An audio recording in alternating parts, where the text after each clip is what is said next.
الحمدللہ، اللہ تعالیٰ کا لاکھ لاکھ شکر ہے کہ مالک الملک نے اپنی یاد کی توفیق اور موقع عطا فرمایا۔ لاکھوں اور کروڑوں درود حضرت محمد مصطفیٰ صلی اللہ علیہ وآلہ وسلم پر، جن کے طفیل مالک الملک نے یہ مہربانی عطا فرمائی۔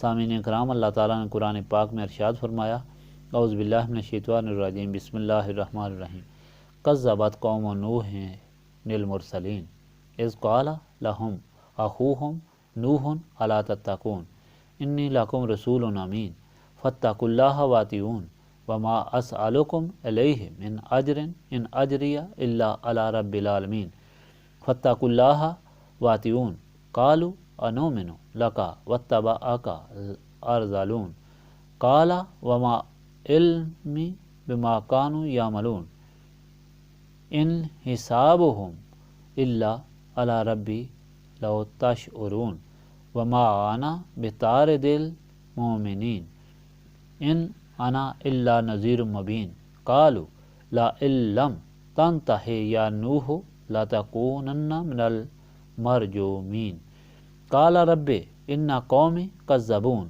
فافتح بینی وبینہم فتحا ونجنی ومن معی من المؤمنین فانجیناہ ومن معہ فی الفلک المشحون ثم اغرقنا بعد الباقین ان فی ذلک لآیات وما کان اکثرهم مؤمنین وان ربک لہو العزیز الرحیم۔ جھٹلایا قوم نوح نے رسولوں کو جب کہا ان کو ان کے بھائی نوح نے کہا، کیا تم ڈرتے نہیں ہو؟ بے شک میں تمہارے لیے رسول امین ہوں، پس اللہ تعالیٰ سے ڈرو، میری تابع داری کرو، اور میں نہیں طلب کرتا تم سے اس پر کوئی اجرت، میری اجرت تو رب العالمین کے ذمہ ہے، پس ڈرو تم اللہ تعالیٰ سے اور میری پیروی کرو۔ انہوں نے کہا، کیا ہمیں مان لائیں تجھ پر، حالانکہ تمہاری پیروی صرف گھٹیا لوگ کر رہے ہیں؟ آپ نے فرمایا، مجھے کیا خبر کہ وہ کس نیت پر مان لائے ہیں، ان کا حساب تو میرے رب کے ذمہ ہے۔ اگر تمہیں شعور ہے اور نہیں ہوں میں دور بھگانے والا مومنوں کو، میں تو نہیں مگر صاف ڈر سنانے والا۔ انہوں نے کہا، اے نوح، تم باز نہ آئے تو تم کو ضرور سنگسار کر دیا جائے گا۔ آپ نے عرض کی، میرے مالک، میری قوم نے تو مجھے جھٹلا دیا، پس تو فیصلہ فرما دے میرے اور ان کے درمیان جو قطعی ہو، اور نجات دے مجھے اور میرے ساتھ ہیں اہل ایمان سے۔ پس ہم نے نجات دی انہیں اور جو آپ کے ہمراہ کشتی میں سوار تھے جو بھری ہوئی تھی، ہم نے غرق کر دیا۔ اس کے بعد پیچھے رہ جانے والوں کو یقیناً اس واقعہ میں نشانی ہے، اور نہیں تھے ان میں سے اکثر لوگ ایمان لانے والے، اور بے شک آپ صلی اللہ علیہ وآلہ وسلم کا رب ہی سب پر غالب، ہمیشہ رحم فرمانے والا ہے۔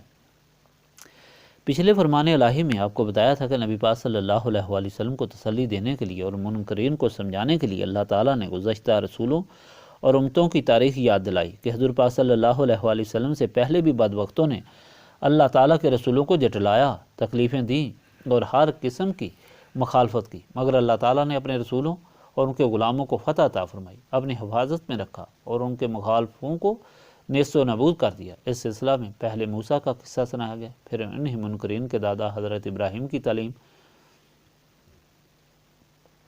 اور زندگی کے حالات سنائے، جیسے یہ واضح ہوا کہ نجات صرف ان کو ملی جنہوں نے آپ سے نسبت قائم کی اور غلامی اختیار کی، اور باغیوں گمراہوں کو سخت سزا ملی، اگرچہ وہ طاقتور تھے یا خود حضرت ابراہیم کے رشتہ دار تھے۔ آپ کے باپ کا خاص طور پر ذکر کیا گیا، اس کے لیے دعا کرنے سے آپ کو منع فرما دیا گیا اور اسے دوزخ میں پھینکا گیا۔ آج کے فرمان میں حضرت ابراہیم کے جد امجد حضرت نوح کی تاریخ بیان کی گئی، جب انہوں نے گمراہوں بت پرستوں کو بتایا کہ وہ اللہ تعالیٰ کے رسول ہیں اور ان کی ہدایت کے لیے آئے ہیں، اور ان سے سوائے ان کی ہدایت کے کوئی لالچ نہیں، اس لیے ایمان لائیں اور عذاب سے بچیں۔ مگر انہوں نے کہا، ہم تم کو اپنا ہادی کیسے تسلیم کریں؟ تمہیں تو صرف کمینے اور غریب مانتے ہیں، ہم تو سردار ہیں، اگر یہ سلسلہ نہ چھوڑو گے تو ہم تمہیں سنگسار کر دیں گے۔ اور انہوں نے آپ کو سخت تکلیفیں دیں۔ آخر آپ نے ان کے لیے بد دعا کی، اے اللہ تعالیٰ، انہوں نے تو ہدایت سے صاف انکار کر دیا ہے، اب فیصلہ فرما ان کے اور میرے درمیان۔ اللہ تعالیٰ نے آپ کو کشتی بنانے کا حکم دیا، پھر اس میں آپ کے ساتھ نسبت رکھنے والوں کو سوار کیا، آپ کی اولاد کو بھی سوار کیا، اور پانی کا ایسا طوفان بھیجا کہ کشتی والے تو بچ گئے باقی سردار اور دوسرے پیچھے رہ جانے والے غرق ہو گئے۔ اللہ تعالیٰ فرماتا ہے اگر یہ لوگ ایمان لائیں تو ان منکرین کے لیے تو عبرت کا مقام ہے، مگر یہ ایمان نہیں لائیں گے کیونکہ آپ سے نسبت نہیں رکھتے۔ اللہ تعالیٰ تو ہمیشہ غالب ہے، رحم فرمانے والا ہے، وہ آپ کے غلاموں کو عزت، حفاظت اور سرخروئی عطا فرمائے گا، آپ فکر نہ کریں۔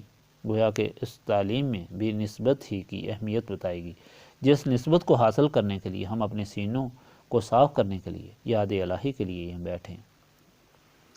اللہم صلی علی سیدنا محمد وعلی آلہ وصحابہ صلاۃ تکون لنا مان من کل خوف۔ ربنا آتنا فی الدنیا حسنۃ وفی الآخرۃ حسنۃ وقنا عذاب النار۔ لا الہ الا انت سبحانک انی کنت من الظالمین۔ ربنا لا تزغ قلوبنا بعد اذ ہدیتنا وہب لنا من لدنک رحمۃ انک انت الوہاب۔ رب اغفر وارحم وانت خیر الراحمین۔ اللہم انک عفو تحب العفو فاعف عنی یا غفور یا غفور۔ استغفر اللہ العظیم الذی لا الہ الا هو الحی القیوم واتوب الیہ۔ ربنا تقبل منا انک انت السمیع العلیم وتب علینا انک انت التواب الرحیم۔ سبحانک ربک رب العزۃ عما یصفون وسلام علی المرسلین والحمد للہ رب العالمین۔